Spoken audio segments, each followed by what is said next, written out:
നമസ്കാരം. മലയാളി വാർത്ത ഇൻസൈഡിലേക്ക് സ്വാഗതം. കഴിഞ്ഞ ഒരു രാത്രി ഇറാൻ ഉറങ്ങാൻ കഴിഞ്ഞിട്ടില്ല. ഇസ്രയേൽ സർവ്വസംഹാര രൂപമെടുത്ത് സിറിയയിൽ താണ്ഡവമാടിയെന്ന് വേണം പറയാൻ. 5 മണിക്കൂർ കൊണ്ട് സിറിയയിലെ 61 കേന്ദ്രങ്ങളിൽ ഇസ്രയേൽ തലങ്ങും വിലങ്ങും കയറിയടിച്ചു.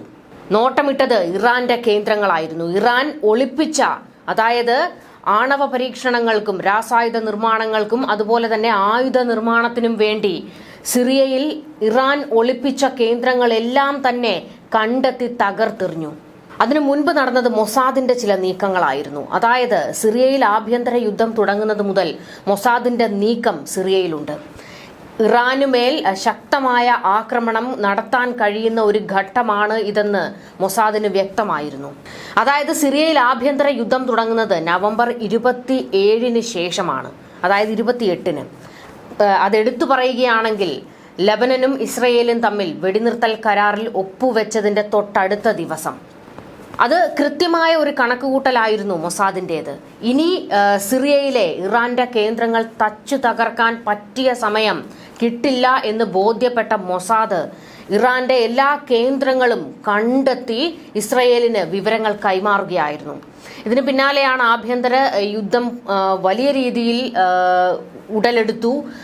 അതുപോലെ തന്നെ ഡമാസ്കസിലേക്ക് വിമത ഗ്രൂപ്പ് എത്തിയതോടെ അസദ് സർക്കാർ വീണു എന്നുറപ്പാകുന്നു. അവർ അധികാരം പിടിച്ചതിന് ശേഷമാണ് ആദ്യം ഗോലാൻ കുന്നുകളിലേക്കാണ് ഇസ്രയേൽ ആക്രമണം തുടങ്ങി വെക്കുന്നത്. ഇതിനുശേഷം ഗോലാൻ കുന്നും കടന്ന് സിറിയയുടെ പല ഭാഗങ്ങളിലേക്കും എത്തി. ഇറാന്റെ പല കേന്ദ്രങ്ങളും തകർത്തെറിഞ്ഞ ഇസ്രയേൽ കഴിഞ്ഞ ദിവസം അതിശക്തമായ ആക്രമണമാണ് നടത്തിയത്. ഇറാൻ ഒളിപ്പിച്ചു വെച്ചിട്ടുള്ള പല കേന്ദ്രങ്ങളുമാണ് തവിട് പൊടിയായത്. ടെഹ്റാന്റെ നെഞ്ച് ആളിക്കത്തുകയാണ് ഇപ്പോൾ. സിറിയയിൽ ഒരു പിടിവള്ളി ഇല്ലാതായിരിക്കുന്നു ഇറാനെ സംബന്ധിച്ചിടത്തോളം. ഇറാന് കാൽ ചവിട്ടി നിൽക്കാൻ ഇനി സിറിയയിൽ 1 ഇഞ്ച് മണ്ണില്ല. ഇതോടുകൂടി തന്നെ പ്രതിരോധത്തിന്റെ അച്ചുതണ്ടിന്റെ തലയും വാലും എല്ലാം തകർത്തെറിഞ്ഞു കഴിഞ്ഞിട്ടുണ്ട് ഇസ്രയേൽ.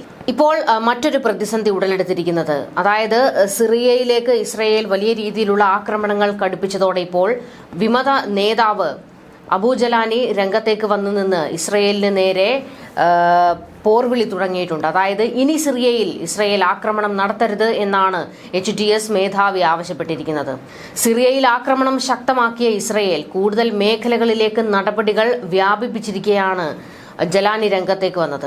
സിറിയൻ സൈനിക കേന്ദ്രങ്ങളെയും ലക്ഷ്യമിട്ട് 5 മണിക്കൂറിനിടെ ഇസ്രയേൽ നിരവധി ആക്രമണങ്ങൾ നടത്തിയിട്ടുണ്ട്. ഇതിൽ പകുതിയിലേറെയും തകർക്കപ്പെട്ടത് ഇറാന്റെ കേന്ദ്രങ്ങളാണ്. സിറിയയിൽ ആക്രമണം നടത്തുന്നതിനെ ന്യായീകരിക്കാൻ ഇനി ഇസ്രയേലിന് മുന്നിൽ കാരണങ്ങൾ ഒന്നുമില്ല എന്നാണ് അബൂ ജലാനി പറഞ്ഞിരിക്കുന്നത്. ഇസ്രയേൽ പ്രതിരോധ സേനയുടെ ആക്രമണങ്ങൾ പരിധി വിട്ടുവെന്നും ജലാനിയുടെ പ്രഖ്യാപനം വന്നിട്ടുണ്ട്. ജലാനി ഇത്തരമൊരു പ്രസ്താവന നടത്തിയതോടെ ഇപ്പോൾ ഇറാൻ വീണ്ടും ഒന്ന് തലപൊക്കി.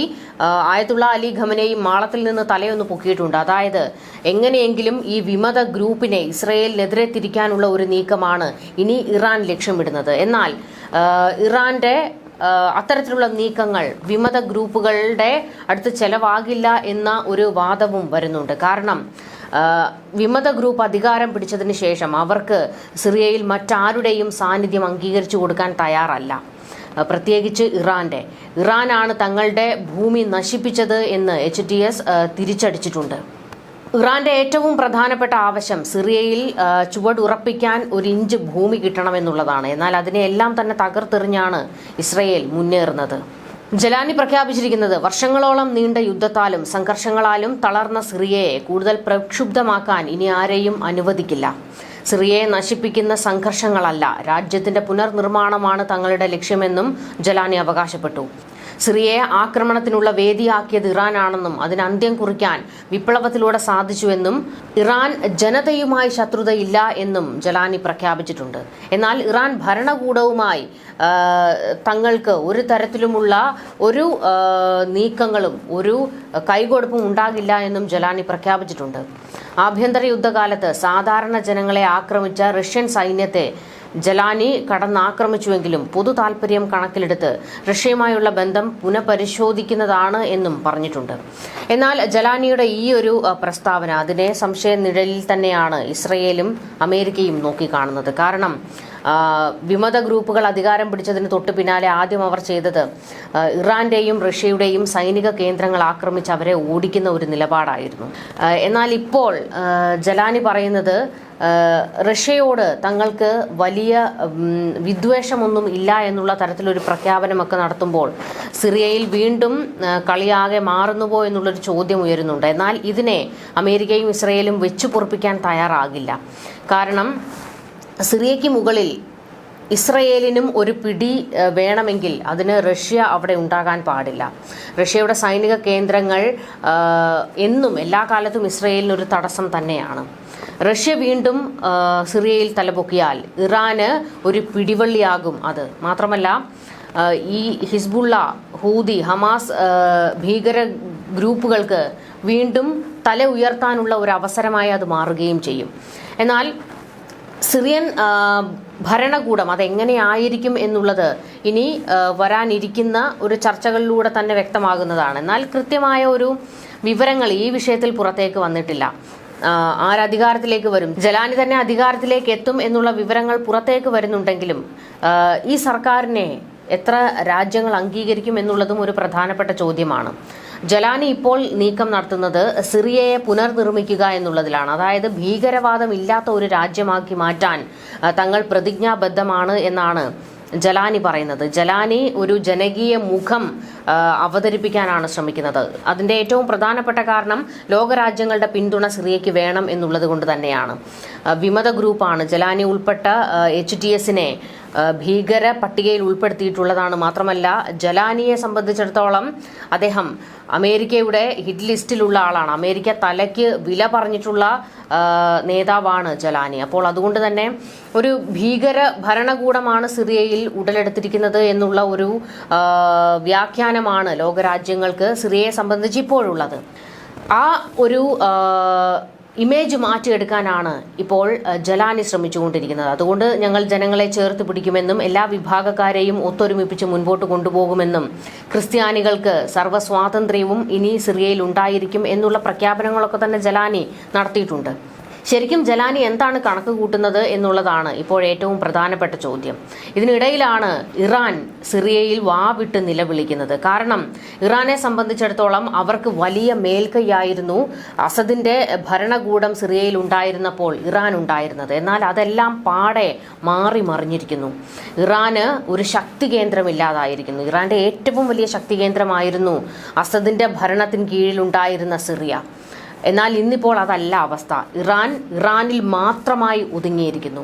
ഇതുവരെ ഇറാൻ പശ്ചിമേഷ്യയിൽ പലയിടങ്ങളിലായി വ്യാപിച്ചു കിടക്കുകയായിരുന്നു. അതായത് ഗാസയിലും ലബനനിലും ഇറാഖിലും അതുപോലെ തന്നെ സിറിയയിലും യമനിലുമൊക്കെയായി ഇവരുടെ വേരുകൾ പല ഭാഗങ്ങളിൽ പശ്ചിമേഷ്യയിൽ ഉണ്ടായിരുന്നു. അവരുടെ സാന്നിധ്യം പ്രകടമായിരുന്നു പശ്ചിമേഷ്യയിൽ. അതുതന്നെയായിരുന്നു ഇസ്രയേലിന് എല്ലാ കാലത്തും ഒരു വെല്ലുവിളിയായി മാറിയിരുന്നതും. ഇസ്രയേലിനെ അടിക്കാൻ നേരിട്ട് ഇറാൻ കളത്തിലേക്ക് വരില്ല, പകരം ഈ ഗ്രൂപ്പുകളെയൊക്കെ തന്നെയാണ് രംഗത്തിറക്കുന്നത്. അങ്ങനെ ഇസ്രയേലിന് പല ഗ്രൂപ്പുകളോട് യുദ്ധം ചെയ്യേണ്ട ഒരു സ്ഥിതിയാണ് ഇതുവരെ ഉണ്ടായിരുന്നത്. എന്നാൽ അതിന് അറുതി വരുത്തിക്കൊണ്ടാണ് ഹിസ്ബുള്ളയെയും ഹമാസിനെയും ഹൂതികളെയും എല്ലാം തകർത്തെറിഞ്ഞുകൊണ്ട് ഇസ്രയേൽ മുന്നേറിയത്. പിന്നാലെ അവർക്കൊരു വലിയ പിടിവള്ളിയായി മാറിയത് സിറിയയിൽ ഉയർന്നു വന്ന ആഭ്യന്തര യുദ്ധമാണ്. ഇതിന് പിന്നാലെ വലിയ തോതിൽ സിറിയയിലേക്ക് കടന്നു കയറി ഇസ്രയേൽ ആക്രമണം ശക്തമാക്കി. റഷ്യയുടെ കേന്ദ്രങ്ങൾ വിട്ടുകൊണ്ട് പകരം ഇറാന്റെ എല്ലാ കേന്ദ്രങ്ങളും അടിച്ചു നിരപ്പാക്കി. എന്നാൽ റഷ്യൻ കേന്ദ്രങ്ങളെല്ലാം വിമതരെ ഉപയോഗിച്ച് തകർത്തെറിയാനും ഇസ്രയേലിനും അമേരിക്കയ്ക്കും കഴിഞ്ഞിട്ടുണ്ട്.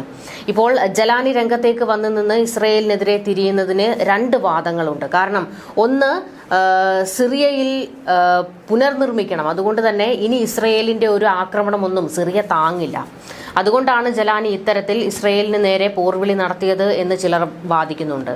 മറ്റു ചിലർ പറയുന്നത് ഇസ്രയേലിന്റെയും അമേരിക്കയുടെയും പിന്തുണയോടെയാണ് ജലാനി സിറിയയിൽ ആഭ്യന്തര യുദ്ധം തുടങ്ങിയതും സിറിയൻ ഭരണം പിടിക്കുന്നതും. പിന്നീട് ഇസ്രയേൽ വലിയ രീതിയിൽ സിറിയയിൽ ആക്രമണം നടത്തുമ്പോഴും HTS മൗനം പാലിക്കുകയായിരുന്നു. ഇതിൽ വലിയ ചോദ്യങ്ങൾ ഉയർന്നു. എന്തുകൊണ്ട് ഈ വിമത ഗ്രൂപ്പുകൾ ഇസ്രയേലിനെതിരെ തിരിയുന്നില്ല? ജലാനി ഇസ്രയേലിന്റെയും അമേരിക്കയുടെയും കയ്യിലെ ചട്ടുകമായി മാറിയോ തുടങ്ങിയ ചോദ്യങ്ങളും വിമർശനങ്ങളും ഒക്കെ വന്നതിന് പിന്നാലെ അതിനെ ഒന്ന് ഇട്ടുമറയ്ക്കുന്നതിന് വേണ്ടിയാണ് ഇപ്പോൾ ഇസ്രയേലിന് നേരെ ഒരു പോർവിളിയുമായി ജലാനി രംഗത്ത് വരാൻ കാരണം എന്നുള്ള വാദങ്ങളൊക്കെ തന്നെ ഉയരുന്നുണ്ട്. വിമത ഗ്രൂപ്പുമായി US നിരന്തരമായി ബന്ധപ്പെടുന്നുണ്ടെന്ന് US state secretary Antony Blinken വ്യക്തമാക്കി. ഹയാത്ത് തഹരീർ അൽഷാമുമായും മറ്റുള്ളവരുമായും ബന്ധപ്പെടുന്നുണ്ട്.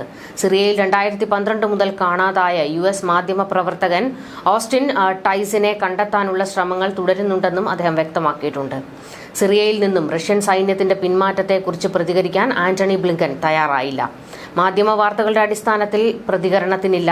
ഇക്കാര്യത്തിൽ US ഭരണകൂടത്തിന്റെ അന്വേഷണത്തിന് ശേഷം മാത്രമേ പ്രതികരിക്കാൻ സാധിക്കൂവെന്നും ആന്റണി ബ്ലിങ്കൻ വ്യക്തമാക്കിയിട്ടുണ്ട്. നേരത്തെ സിറിയയിൽ സമാധാനപരമായ അധികാര കൈമാറ്റം സാധ്യമാക്കാൻ മേഖലയിലെ US state secretary Antony Blinken മറ്റ് രാജ്യങ്ങളുടെ പിന്തുണ തേടിയിരുന്നു. തുർക്കി പ്രസിഡന്റ് റജബ് തയ്യിബ് ഉർദഗാനുമായും ഇറാഖ് പ്രധാനമന്ത്രി മുഹമ്മദ് അൽ സുഡാനിയുമായും അദ്ദേഹം കൂടിക്കാഴ്ച നടത്തിയിരുന്നു. സിറിയയിൽ പുതിയ സർക്കാർ അധികാരം ഏറ്റെടുത്തില്ലെങ്കിൽ മേഖല കൂടുതൽ സംഘർഷത്തിലേക്ക് നീങ്ങിയേക്കും എന്ന സാഹചര്യത്തിലാണ് ബ്ലിങ്കന്റെ നയതന്ത്ര നീക്കങ്ങൾ. സിറിയയുടെ ഭാവി സംബന്ധിച്ച് തുർക്കിയും US തമ്മിൽ വ്യക്തമായ ധാരണയുണ്ടെന്ന് തുർക്കി വിദേശകാര്യമന്ത്രി ഹക്കൻ ഫിദനുമായി നടത്തിയ കൂടിക്കാഴ്ചയ്ക്ക് ശേഷം സംയുക്ത പ്രസ്താവനയിൽ ബ്ലിങ്കൻ വ്യക്തമാക്കിയിരുന്നു. അമേരിക്ക ശക്തമായ ഒരു നിരീക്ഷണം സിറിയയ്ക്ക് മുകളിൽ ശക്തമാക്കിയിരിക്കുകയാണ്. ന്യൂസ് ഡെസ്ക് മലയാളി വാർത്ത ഇൻസൈഡ്.